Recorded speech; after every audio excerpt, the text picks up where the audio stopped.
जय हिंद। एक बहुत ही कंट्रोवर्शियल टॉपिक हागिया सोफिया, ये क्या चल रहा है ये विवाद, और तुर्की के एयरबेस पर फ्रांस और इजिप्ट ने मिलकर अचानक हमला क्यों कर दिया, और क्या ये तृतीय विश्व युद्ध की शुरुआत तो नहीं है, या फिर ये तुर्की किस डायरेक्शन में जा रहा है, तैयबुल अर्दोगान तुर्की को किधर ले जाना चाहते हैं, इसको हम लोग इस वीडियो में कंप्लीट समझते हैं। देखिए, हागिया सोफिया जो है वो एक इमारत का नाम है। पहले वो एक क्रिश्चियन का चर्च था, अभी बाद में उसको म्यूजियम बनाया गया प्रथम विश्व युद्ध के बाद, और अभी उसे म्यूजियम से वापस मस्जिद बना दिया गया।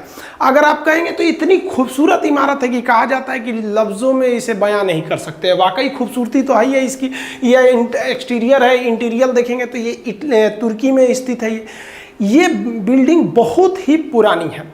हालांकि इसका इतिहास अगर हम लोग समझेंगे तो उसको काफ़ी डिटेल से हम लोग इसको समझा देते हैं, लेकिन इसको थोड़ा सा एक बार वीडियो के माध्यम से देखिए कि इसकी इंटरनल खूबसूरती कैसी है। अगर आप हागिया सोफिया की अगर खूबसूरती को देखेंगे तो इसमें उस समय की सबसे बेहतरीन नक्काशी की गई थी, चाहे वो उसके गुंबदों को हो या फिर उसके मीनारों को हो।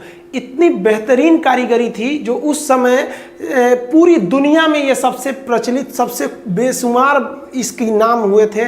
उस समय के सबसे बेहतरीन कारीगरों ने इसे बनाया था।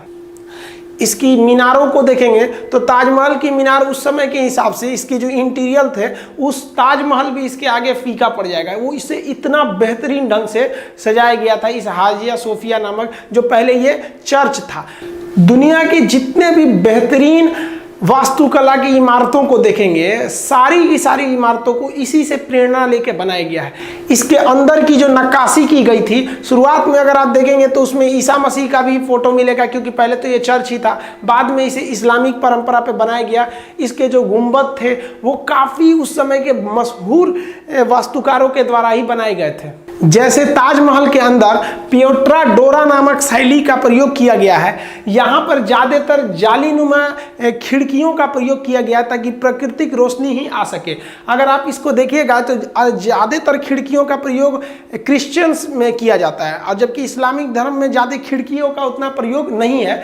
वो चर्च का मॉडल ही था एक्चुअली, बेसिकली तो शुरू में चर्च ही था, बाद में कुछ समय तक मस्जिद भी रहा था। इसकी सुंदरता पे लेकर इसे म्यूजियम बनाया गया था। हालांकि म्यूजियम बनाने का जो डिसीजन था वो इस सोच में म्यूजियम बनाया गया ताकि सारे लोगों में आपसी समन्वय बना रहे। जब ये म्यूजियम था तो तुर्की में ये पर्यटन का बहुत बड़ा ही केंद्र था, लेकिन अभी तो ये विवाद का केंद्र बनते जा रहा है।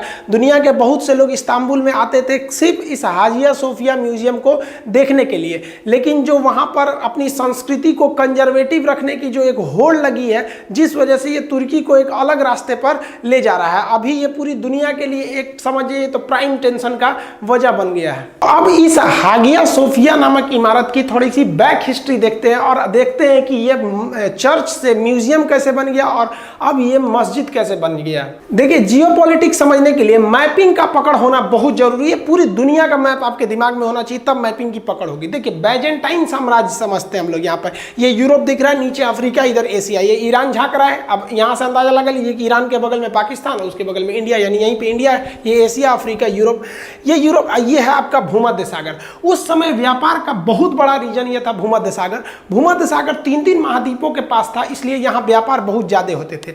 और यहाँ पे रोम से, ये इटली है, इटली के पास रोम से एक राजा पनपा, और ये धीरे धीरे अपना साम्राज्य बनाना चालू कर दिया, अपना एरिया विस्तार करना चालू कर दिया। राजा का नाम था कॉन्स्टेंटिनो।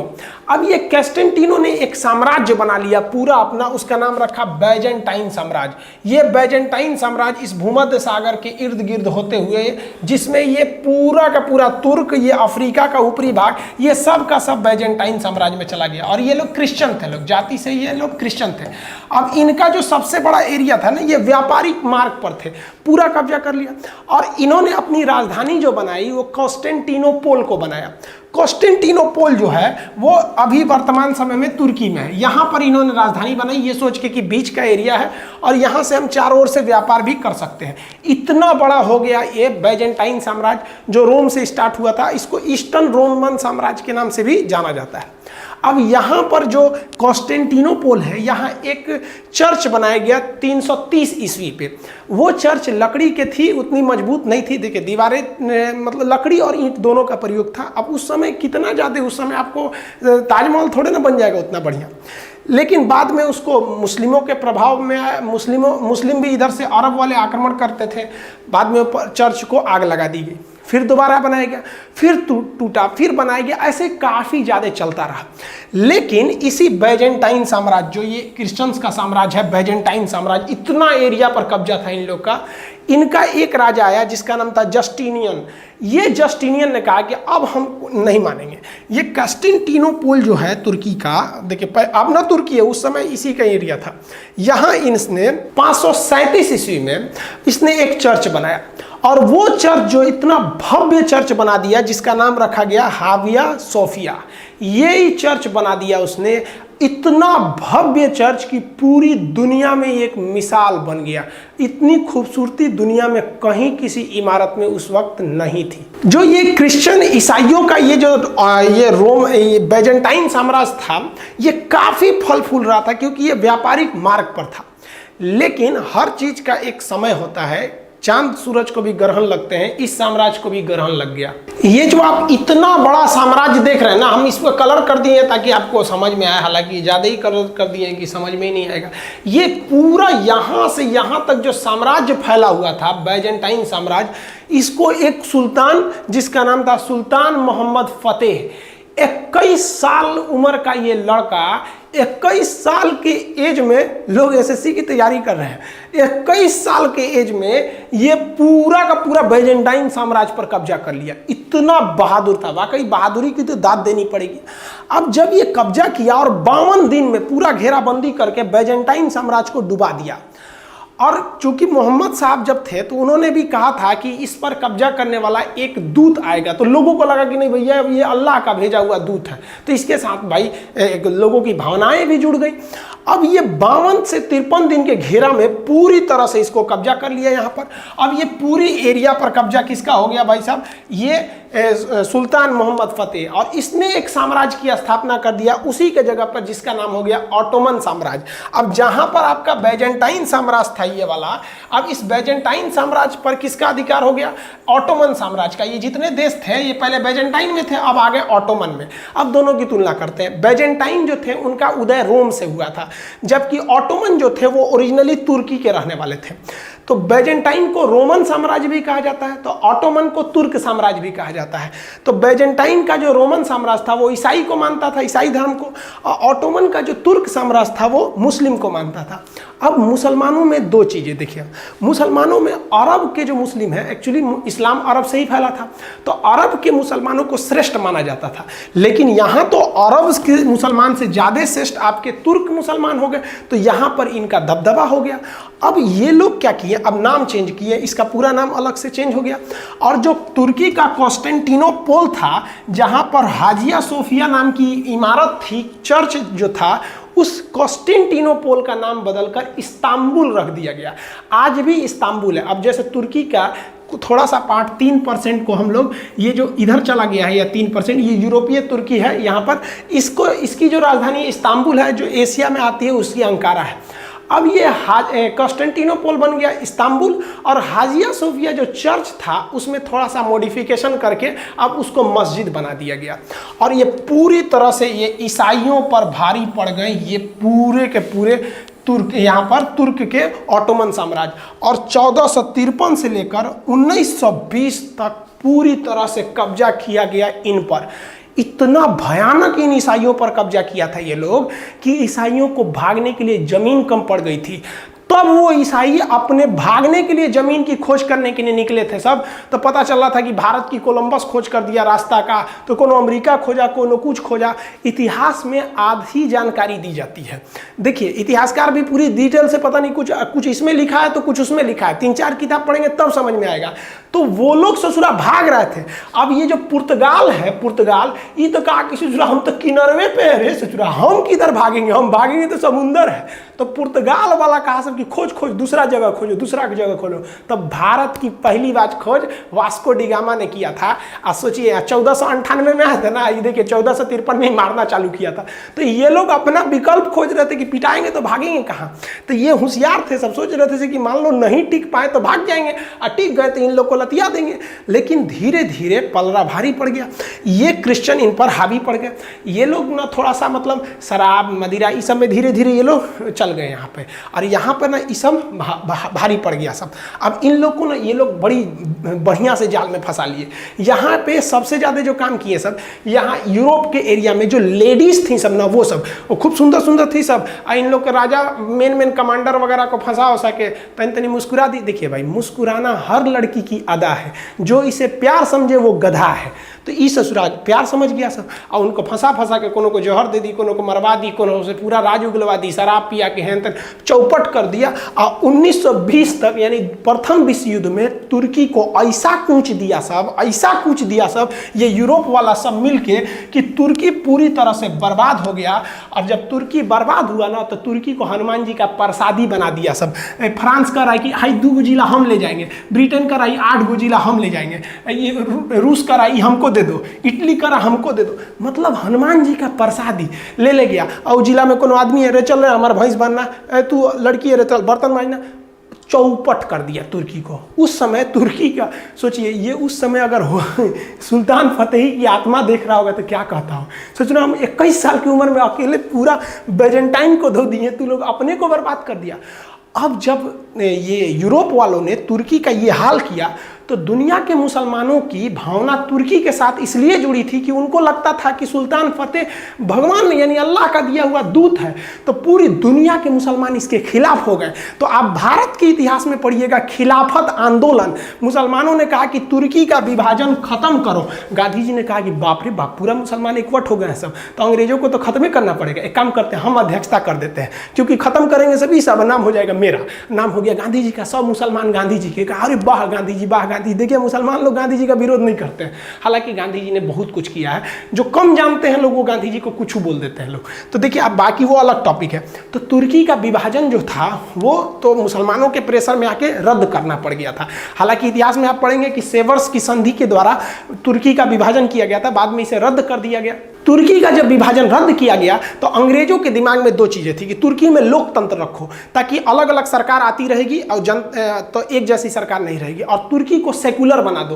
तो जो तुर्की मुसलमानों का गढ़ माना जाता था, उस तुर्की को मुस्तफा कमाल पाशाई ने आता तुर्क कहा जाता था। अंग्रेज ने इनके बढ़िया से पकड़ के धमकी उनकी दिया, से राइफल उफल बंदूक पे रख दिया, से कहा है बड़ू शांति से साइन करो इस पे, और इनको न तुर्की का राष्ट्रपति बना दिया गया। और इन्होंने साइन किया कि अब से तुर्की पे राजा और खलीफा का शासन नहीं रहेगा, ये अंतिम खलीफा थे, कहें कि अब राष्ट्रपति रहेगा, यहाँ चुनाव होगा हर 5 साल पर, और ये एक सेकुलर रहेगा, यानी न यहाँ मुस्लिम न मतलब कोई राष्ट्रीय धर्म नहीं रहेगा। अब अंग्रेजों ने कहा कि भाई साहब, जो अभी तुम इस्तांबुल बोल रहे हो, ये तो कंस्टेंटिनोपल था। यहाँ जो हाजिया सोफिया चर्च था, उसको तो तुम लोग 14वीं सदी से लेकर अब तक तुमने मुसलमान का क्या बना दिया है भाई, मस्जिद बना दिया। अब भाई शुरुआत के 600 से 700 साल तक वो चर्च रहा, उसके बाद 600-7 साल वो रह गया मस्जिद। अब ईसाइयों ने कहा कि अगर फिर चर्च बनाएंगे ना, तो फिर मुसलमान खिलाफत कर देंगे सर। तो उन्होंने मुस्तफ़ा कमाल पाशा से कहा कि तुम इसको क्या करो, म्यूजियम बना दो। तो 1920 में इन्होंने क्या किया, म्यूजियम बना दिया। हाजिया सोफिया जो मस्जिद था, उसे म्यूजियम में। हालांकि उस समय इनका बहुत ज़्यादा विरोध हुआ था, लेकिन अभी जो हुआ, इटली की कमान अब आ गई तैयबुल अर्दोगान के पास। इनकी पार्टी का नाम है जस्टिस एंड डेवलपमेंट पार्टी। ये जो है तुर्की को संभाल रहे थे, लेकिन धीरे धीरे तुर्की में इकोनॉमिकल क्राइसिस आने लगा। तुर्की का पैसा पूरी तरह से जाने लगा। अब ये क्या करें, तो पैसा जब जाता है ना, तो लोकतंत्र में सीधा से हिसाब है, जब सरकार गिरने लगे ना, तो राष्ट्रीय या धार्मिक मुद्दा खेल दो। जैसे इंडिया में अभी चलो आप तो नहीं बोलिए ना गवर्नमेंट को थोड़ा कि बेरोजगारी बढ़ गई है, देखो अभी मुंह नोच लेगा सब। जो हम एक तो वीडियो में बोल दिए थे कि मीडिया बेरोजगारी का मुद्दा नहीं उठाता है, इतना भयानक कमेंट आने लगा। हमारे घर वाला सब बोलने लगा, उधर से वाइफ फ़ोन करने लगी, अरे वीडियो प्राइवेट कीजिए, हटाइए इसको, हमको वीडियो डिलीट करना पड़ गया। तो यही समझ गया, भारत में आप बोल के देखिए ना, नहीं बोल सकते हैं कि हालांकि देखिए हम ये किसी की बुराई नहीं कर रहे, लेकिन हाँ बेरोजगारी बहुत भयानक बढ़ रहा है। तो तैयबुल अर्दोगान भी रोजगार देने में सफल नहीं थे, तो इन्होंने भी दिमाग लगाया, एक काम कर भैया धार्मिक कार्ड खेल दो, क्योंकि जब धर्म बीच में ले आके कूद देते हो ना तो फिर लोग अंधे हो जाते हैं। इन्होंने भी धर्म ठोक दिया और इन्होंने क्या किया, कई ऐसे स्टेप लेने लगे जिससे कि इन्हें मुसलमानों का मसीहा समझा जाने लगा। जैसे रोहिंग्या मुसलमानों के लिए खाना भेजना चालू कर दिए, दुनिया के जितने मुसलमान थे उनके मुद्दे को उठाने चालू कर दिए, और इन्होंने सबसे बड़ा मुद्दा पकड़ लिया, हाजिया सोफिया जो म्यूजियम था उसे वापस उन्होंने मस्जिद बना दिया। अब आप हाजिया सोफिया का इतिहास जान गए हैं।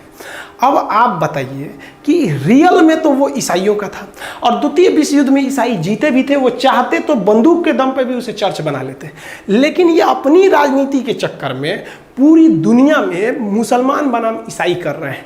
एक चर्च एक मस्जिद की वजह से ऐसा हो गया भाई। इसमें फ़ायदा क्या होगा भाई, जब चुनाव तो जीत जाएंगे, क्योंकि देखिए मंदिर मस्जिद का मामला ऐसा होता है ना कि जिनकी सोच ज़्यादा दूर तक नहीं है ना, वो इसी को बहुत महत्वपूर्ण समझते हैं। जिस तरह से भारत में बाबरी मस्जिद और राम जन्मभूमि एक चुनाव का मुद्दा था, सेम वैसे ही चुनाव का मुद्दा तुर्की में करा दिए तैयबुल अर्दोगान, और ये जीतेंगे भी, कन्फर्म जीतेंगे, कोई ठीक नहीं है। अब ये क्या कर रहे हैं ना, पूरी की पूरी क्रिश्चियन जो कम्युनिटी है वो पूरी की पूरी क्या हो रही है भाई, इन पे देख रही है। अब पूरी दुनिया में एक मस्जिद के चक्कर में, तैयबुल अर्दोगान के चक्कर में बाकी जितने मुसलमान हैं ना उनको झेलना पड़ेगा। ये मुसलमानों को कह रहे हैं कि तुम अपना खोया हुआ इतिहास याद करो। अरे भाई साहब, मुसलमान बहादुर कब थे? जब घोड़ा पे बैठ के तलवार की लड़ाई लड़ी जा रही थी, सब भाला से लड़ाई लड़ा जा रहा था, दिन रात खा पी के मार धड़ाधड़। लेकिन जब टेक्नोलॉजी की बात आई ना तो मुसलमान पिछड़ गए, क्योंकि आज अमेरिका, ब्रिटेन, फ्रांस जितने क्रिश्चियन कंट्री है उनकी टेक्नोलॉजी इतनी भयानक है ना, वो जमीन पे उतरबे नहीं करेंगे, ऊपर ऊपर हमला कर देंगे। आप घोड़ा पे बैठ के भाजिएगा इसे, ये सुल्तान फतेही मारते रहिए, यहाँ पे गया जमाना वो। और ये कह रहे हैं कि आप, और अर्तुगुल एगो इस सीरियल निकाला गया है, सुल्तान फतेही पे ही है कि ये सीरियल देखिए हम लोग जीते थे। भाई साहब समय समय की बात है, कभी दिन है कभी रात है, वो गया जमाना। अब तलवार फरसा का जमाना गया, अब टेक्नोलॉजी का जमाना है, बटन दबाएगा सब उड़ जाएंगे। यहाँ पर पूरी मुस्लिम कंट्री को, 56 कंट्रीज को ये क्या करना चाहते हैं, यूनाइटेड करना चाहते हैं, और ये कुछ हद तक कामयाब भी हो गए हैं। अब दुनिया में जो पावर फैक्टर है ना वो चेंज होते जा रहा है। क्यों? क्योंकि यूरोप का बहुत करीबी माना जाता था तुर्की को, और अमेरिका का भी, लेकिन अभी हालिया दिन में अमेरिका और यूरोप से दुश्मनी ले लिया है।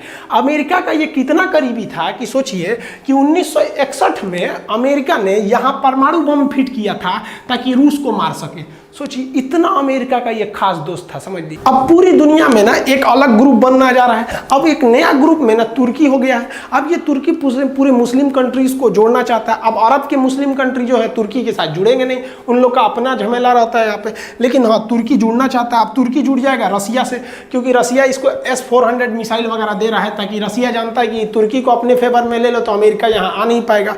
और पाकिस्तान तुर्की के साथ में एकदम चला जाएगा, और पाकिस्तान जाएगा तो चाइना को लेकर चला जाएगा तुर्की के साथ में, और चाइना और तुर्की का दोस्ती बहुत अच्छा जम जाएगा, क्योंकि पूरे यूरोप वाले एक और हो जाएं तो यहाँ एक यही देश है चाइना जो यही चाहता है कि दुनिया लड़ो, हम अपना व्यापार कर लेंगे। अब इसमें भारत के लिए सरदर्द है कि हमको भाई तुर्की तो भाई खिलाफे हो गया, तो हम लोग किधर के लिए जाएंगे। तो एक नया फैक्टर बनते जा रहा है। अब नया पूरी तरह से वर्ल्ड का जो एक तो पावर बैलेंस था ना, अब वो एक तरह से कहिए तो एकदम चेंज होते जा रहा है। तुर्की एकदम से एग्रेसिव हो गया। अब लीबिया में क्या कर दिया तुर्की? लीबिया में मुअम्मर गद्दाफी के पतन के बाद इस लीबिया में आंतरिक विद्रोह हो गया, और लीबिया में ना दो गुट हो गए। एक गवर्नमेंट ऑफ नेशनल एकॉर्ड है जिसे शॉर्टकट में GNA कहते हैं। इस ग्रुप में तुर्की, कतर और इटली है।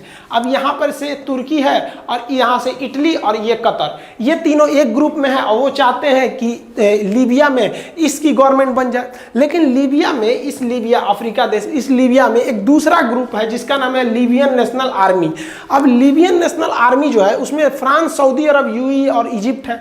उसके साथ यहाँ पे ये फ्रांस है, ये सऊदी अरब है, UAE है और ये मिस्र है। अब ये सब मिलकर यहाँ पर फ्रांस और इधर से इजिप्ट, ये मिलकर राफेल जहाज से घुस के और लीबिया में हमला कर दिए। और लीबिया में हमला किए कहाँ पर? जहाँ तुर्की ने अपना एयरबेस बनाया था, इस गवर्नमेंट ऑफ नेशनल एकॉर्ड की रक्षा के लिए उस एयरबेस को उड़ा दिया।